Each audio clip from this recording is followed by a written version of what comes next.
নির্বাচিত সরকারের কাছে ক্ষমতা হস্তান্তরে অন্তর্বর্তী সরকার প্রস্তুত বলে জানিয়েছেন ধর্ম উপদেষ্টা আ.ফ.ম. খালিদ। বলেন, উপদেষ্টারা টাকা লুট করেননি, তাই পালানো বা সেফ এক্সিটের দরকারও নেই।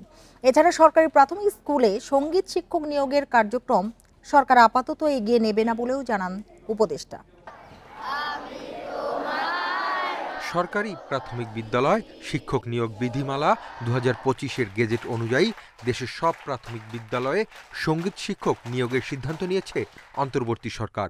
এই সিদ্ধান্তের কঠোর সমালোচনা করেন হেফাজতে ইসলাম, জামায়াতে ইসলামী সহ ধর্মভিত্তিক 5 দলের নেতারা। এবার প্রাথমিক বিদ্যালয়ে কওমি মাদ্রাসার দাওরা হাদিস সনদপ্রাপ্তদের ধর্মীয় শিক্ষক হিসেবে নিয়োগ দিতে প্রাথমিক ও গণশিক্ষা মন্ত্রণালয়কে ডিও লেটার দেওয়া হয়েছে বলে জানালেন ধর্ম উপদেষ্টা ডক্টর আ.ফ.ম. খালিদ হোসেন। এ সময় জানান, সঙ্গীত শিক্ষকের বিষয়টি নিয়ে যে ঘোষণা দেওয়া হয়েছে সেটি এই সরকারের সময়ে বাস্তবায়িত হচ্ছে না। সঙ্গীত শিক্ষার যে ঘোষণাটা, এটা খুব দ্রুত বাস্তবায়িত হচ্ছে না। যে সমস্ত কওমি মাদ্রাসার ছাত্রের দাওরা হাদিসের সনদ আছে, ওনাদেরকে প্রাইমারি স্কুলের শিক্ষক হিসাবে নিলে তারা ধর্ম, বাংলা এগুলো খুব ভালো করে পড়াতে পারবেন। উপদেষ্টা জানান, নির্বাচিতদের কাছে ক্ষমতা হস্তান্তরে প্রস্তুত বর্তমান সরকার। বলেন, সেফ এক্সিটের প্রশ্নই আসে না, কারণ উপদেষ্টারা কোনো টাকা লুট করেননি। তো আমরা ইলেকটেড গভর্নমেন্টকে দায়িত্বটা বুঝিয়ে দিতে পারি, এটা আমাদের কত বড় সফলতা। একটা নির্বাচিত সরকারের কে যদি আমরা ক্ষমতা হস্তান্তর করতে পারি, ফেব্রুয়ারিতে যে নির্বাচন হবে, এটা আমাদের জন্য বড় কৃতিত্ব।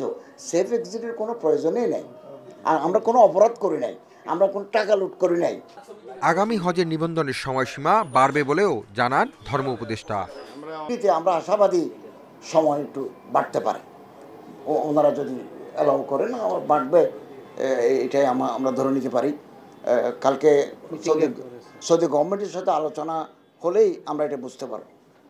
সচিবালয় উপদেষ্টা আরও জানান, কয়েক বছরে 990 হজ এজেন্সির হজ ও ওমরা বাবদ আটকে থাকা প্রায় 38 কোটি টাকা সৌদি আরব থেকে ফেরত আনা হয়েছে।